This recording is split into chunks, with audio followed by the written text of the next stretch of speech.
Bonsoir, mardi 16 avril, il est l'heure de l'info.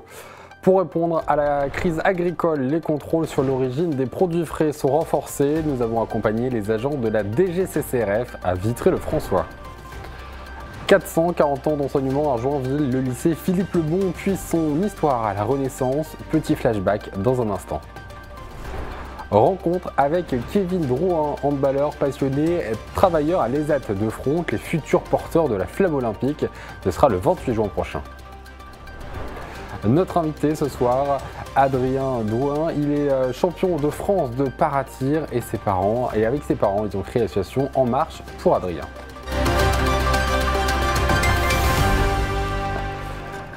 Pour répondre à la crise agricole, les contrôles sur l'origine des produits agricoles sont renforcés. En Marne, 8 contrôles ont d'ores et déjà été conduits depuis le début de l'année, notamment sur les fruits et légumes. Et 4 procédures pénales ont été engagées à l'issue en raison de mentions d'origine erronée. Clémentine Coppola et Mathis Grenier ont suivi les inspectrices de la répression des fraudes le temps d'un contrôle. Regardez. Au milieu des clients matinaux, 2 femmes analysent minutieusement les fruits et les légumes exposés en rayon. Elles lisent les emballages, comparent les étiquettes et vérifient les provenances. Isabelle et Lucie sont contrôleuses et travaillent pour la Direction générale de la concurrence, de la consommation et de la répression des fraudes. Leur mission, repérer les contournements des règles d'affichage de l'origine des produits. On arrive sans prévenir, afin de vérifier vraiment en conditions réelles, comme un consommateur, puisque c'est pour protéger la bonne information du consommateur et aussi un peu de sécurité. Donc on arrive sans prévenir, on fait un tour pour voir déjà avoir une idée de ce qui va, ce qui ne va pas. Et après, forcément, on se présente afin de demander aux responsables du rayon fruits et légumes qui nous amènent les documents pour les produits présents en rayon ce jour-là. En 2024, pour répondre à la mobilisation agricole, l'État a assuré vouloir renforcer les contrôles sur l'origine des produits alimentaires. D'ail blanc, on a une origine qui est France et une origine qui est marquée Argentine. Et là, nous, ça allume directement une petite lumière dans notre cerveau. On peut se poser la question, est-ce que ceux qui sont marqués origine France ne sont pas des origines argentines qui ont été transformées en origine France pour pouvoir les vendre plus cher ?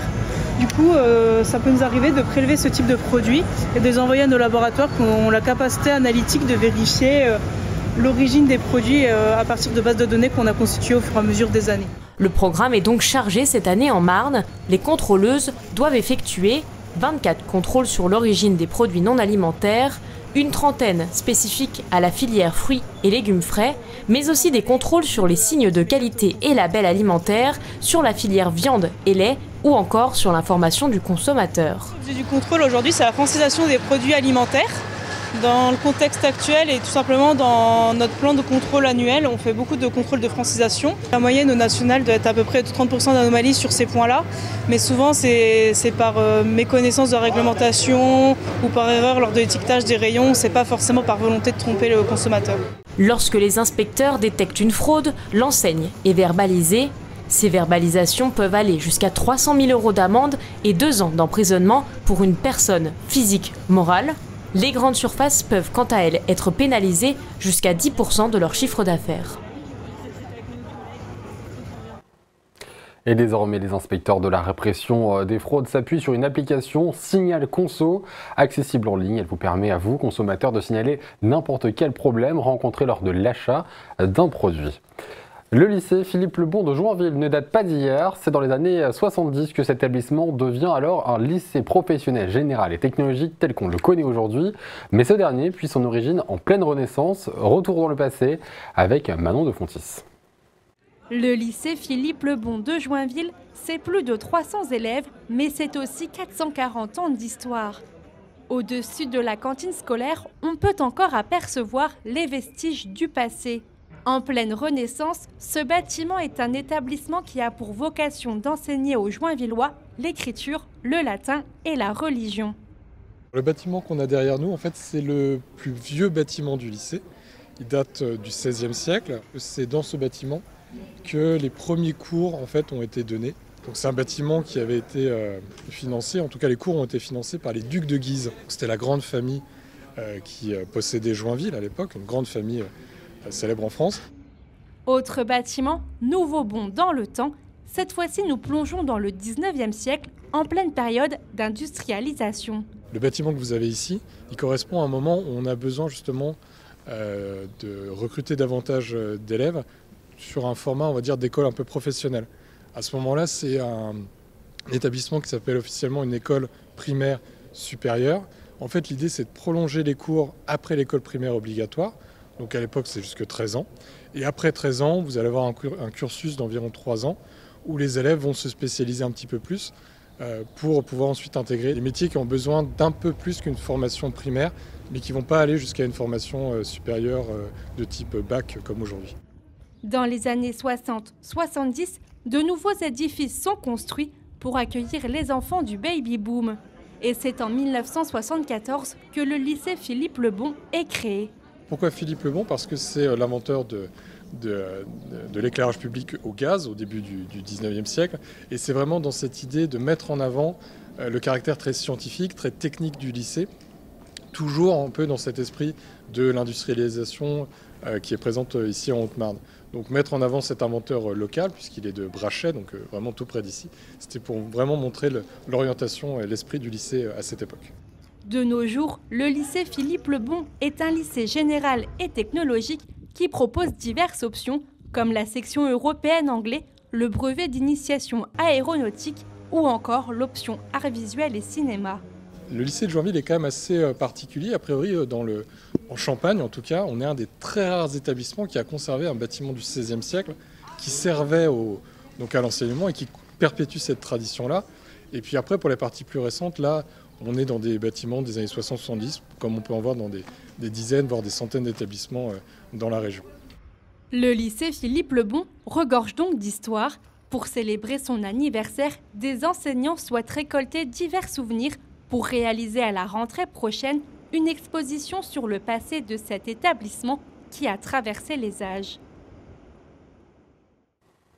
Et on passe à présent à notre page Terre de Sport.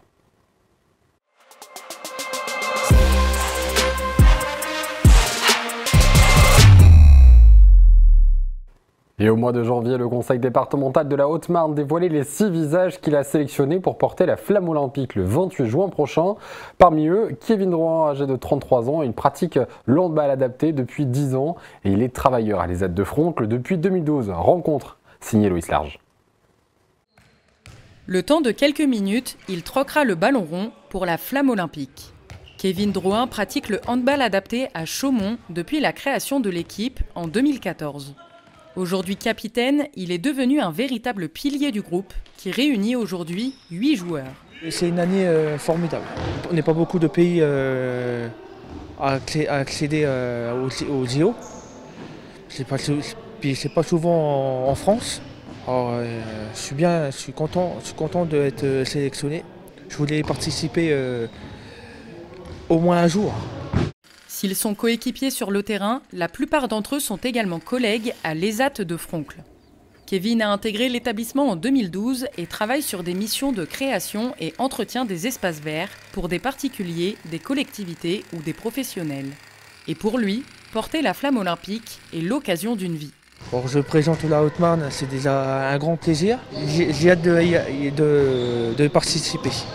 Sur le parcours, Kevin devrait notamment être accompagné et soutenu par l'un de ses collègues, l'occasion de faire passer plusieurs messages.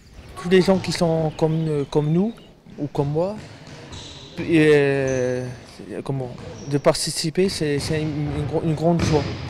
Parce qu'on n'est pas tous le même handicap et il n'y a pas de honte. Mais pour moi, pour mon handicap, ça m'a fait du bien. Le 28 juin prochain, Kevin devrait parcourir les 200 mètres sur le secteur de Chaumont, la ville dans laquelle il habite. Adrien Drault habite à Couvreau dans la Marne, il a 12 ans, il est atteint de myopathie de Duchenne, une maladie neuromusculaire qui provoque un affaiblissement progressif des muscles. Mais Adrien est surtout connu pour être champion de France de paratir, rien que ça. Bonsoir Adrien. Et bonsoir David. Bonsoir. Alors David, vous êtes donc le père d'Adrien, premier supporter et premier accompagnant sportif d'Adrien. Mais Adrien, finalement, qu'est-ce que c'est le paratir? C'est du tir adapté aux personnes en situation de handicap. Alors ça fait 1 an que tu fais ce sport, ou en tout cas ça fait 1 an que tu es champion en titre, champion de France en titre de para-tir. Oui. Pourquoi tu as eu envie de faire ce sport? Qu'est-ce qui t'a donné envie de faire ce sport? Le hasard.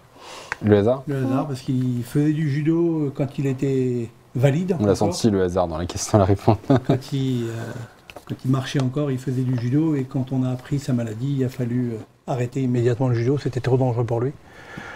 Donc après avoir pris un bon coup d'assommoir, il a fallu réfléchir à faire quelque chose pour qu'il fasse autre chose que de rester à la maison assis dans un canapé. Et puis on a trouvé le tir, on nous a conseillé, tiens, il y a du para-tir à Châlons, pourquoi pas venir essayer? Et c'est compliqué de trouver des sports adaptés aux handicapés. Donc. Vous l'avez dit, finalement un petit peu le hasard, parce que du coup, cette maladie, myopathie de Duchenne, c'est une maladie qui est finalement qui monte en puissance selon l'âge, selon le temps. En fonction des personnes, parce qu'aucun malade n'est atteint de la même façon et ne progresse de la même façon. Et c'est une maladie qui malheureusement avance plus ou moins vite pour atteindre tous les muscles de la personne. Et le dernier des muscles, voilà, c'est le cœur. Le tir aujourd'hui, c'est vraiment l'échappatoire sportif après le judo. Aujourd'hui, comment ça se présente? Combien d'exercices tu fais? Combien d'entraînements? Et comment ça se présente? Moi, je fais 2 entraînements par semaine. Et puis... L'entraînement que tu fais, je ne l'ai pas cité encore, mais tu es en ce moment, tu t'entraînes à l'Espérance de Châlons-en-Champagne. C'est sous ces couleurs-là justement que tu as participé récemment à une compétition régionale. Oui. Et surtout à noter, le 9 mai prochain, ce sera à Châlons, on le dit, joué à domicile. Tu remets ton titre en jeu de champion de France de tir. Comment tu te prépares à gagner et à garder finalement la coupe à la maison? Est-ce que tu te prépares d'une façon différente que d'habitude ou pas Non? Je fais comme d'habitude. Comme d'habitude? Et comme d'habitude, c'est quoi? Donc c'est 2 entraînements par semaine. Oui. C'est des entraînements individuels en groupe? C'est en groupe. En groupe. le trou de mémoire. Mais comment se présente du coup cette préparation? Le 9 mai, c'est quand même bientôt. Oui. Est-ce qu'il y a un certain stress ou pas? Non. Non? Tu vas un petit peu quand même, faut le dire. Un petit peu quand même. Comment ça se passe là, ce club sportif de Châlons-en-Champagne, c'est le seul de l'ancienne région Champagne-Ardenne à dispenser du para-tir. Oui. Le seul club de tir à dispenser du para-tir. On a la chance d'avoir comme encadrante la kiné de l'équipe de France de para-tir. Ah oui, c'est pas n'importe qui. C'est quand même pas n'importe qui, tout à fait. Donc, qui soutient Adrien, qui est toujours avec lui dans les compétitions, à l'entraînement, qui lui donne les exercices, qui lui explique comment respirer, comment se calmer, parce que c'est un sport où il faut quand même être hyper calme. Ouais. Et malheureusement, c'est pas un critère chez les handicapés. Ils ont souvent, le peu qu'ils arrivent à faire, ils le font assez énergiquement. En effet. Donc il faut arriver à se calmer, à le canaliser. Et puis avec l'âge, ça va de mieux en mieux. Et ça, Adrien, du coup, quand tu es sur le stand de tir, tu arrives justement à te concentrer et à travailler cette respiration pour tirer droit? Oui. Ouais. Comment tu fais plus que d'habitude pour te concentrer? Tu as des techniques particulières du coup que t'ont confié ces entraîneurs de qualité? Les bonnes positions, la bonne respiration, tirer au bon moment. Pas tirer pas trop vite. Pas faire le bûcheron. Pas faire le bûcheron. C'est ce qu'on te dit, pas faire le bûcheron, pas aller trop vite. Voilà. Alors David, Adrien, vous avez créé une association En Marche pour Adrien. Tout à fait. Quel est l'enjeu de cette association? C'est de pouvoir nous aider à faire vivre Adrien le plus normalement possible. Parce qu'il faut, on a déjà fait aménager notre salle de bain pour pouvoir qu'il ait accès à une salle de bain normale. Là, au jour d'aujourd'hui, on va avoir besoin d'aménager nos extérieurs pour qu'ils puissent rentrer tout seul dans la maison, parce qu'on a des escaliers en extérieur. Et avec un fauteuil, ça passe pas. Et puis malheureusement, il aura, dans un laps le plus lointain possible, l'obligation d'avoir un fauteuil électrique. Un fauteuil électrique, ça fait plus de 100 kg. Donc porter le fauteuil plus Adrien, c'est impossible. On va falloir faire une rampe dans la pelouse. Et c'est un investissement qui est colossal. Il va falloir investir dans un véhicule aussi, mais c'est le jour où il va avoir un fauteuil électrique, on ne pourra plus le mettre dans une voiture standard. Un véhicule adapté également. Un véhicule adapté, et c'est de l'argent Et en France, il y a des aides, heureusement, mais qui sont dérisoires par rapport à ce qu'il y a besoin. Tout à fait. Comment finalement, quelles sont les actions de mener ou comment on peut venir en aide du coup à l'association pour Il ça existe une cagnotte Litchi, on vend des goodies, on essaie d'organiser des manifestations. Là, le 16 juin, on fait une marche solidaire à Couvreau. Il y aura une partie qui sera adaptée aux handicapés. Et puis après, un trail, donc beaucoup plus grand et plus difficile, pour faire rentrer de l'argent et faire connaître toujours Adrien. Parce qu'aujourd'hui, Adrien sur Vitry, tout le monde le connaît. Et voilà, c'est le but de faire connaître Adrien, mais pas par le mauvais côté, pas par la maladie, pas parce que tout le monde sait où il va et on sait ce qui nous attend. Mais le but, c'est d'aider Adrien à vivre le plus normalement possible. C'est-à-dire on refuse toutes les facilités, à dire le placer dans un institut et puis il y a des professionnels qui s'en occupent. Non, on veut le garder à la maison, donc il a une scolarité normale. On a adapté nos horaires pour pouvoir gérer ça. Et l'association du coup vous aide aussi du coup à tout ça, j'imagine les fonds que vous les fonds, voilà, on essaie. Et là, ce week-end, on part au Puy du Fou. Voilà, les dons, tout ce qu'on récupère nous sert à l'aider à faire des choses normales, parce qu'on ne sait pas ce qu'il pourra les faire dans plusieurs années. Donc on fait tout ce qu'on peut. De manière un peu plus compliquée. Aujourd'hui, on vit la vie à 300%. C'est-à-dire on est tout le temps sur les 4 chemins. On a été au Futuroscope, on fait tous les parcs possibles et imaginables, tout ce que peut-être il ne pourra plus faire plus tard. Donc on le fait, on court dans tous les sens pour essayer de lui faire vivre des belles choses. Pour Adrien. En marche pour Adrien, c'est le nom de l'association. On peut retrouver donc sur internet pour aider à cette cagnotte. Et on te souhaite bon courage en tout cas Adrien pour le 9 mai prochain pour ce grand championnat à Châlons-en-Champagne pour garder ce titre. Et rendez-vous le 16 juin pour cette marche et ce trail à Couvreau. Merci beaucoup, merci d'avoir suivi cette édition. Tout de suite, la météo de demain, suivi de l'agenda. Très bonne soirée sur Puissance Télévision.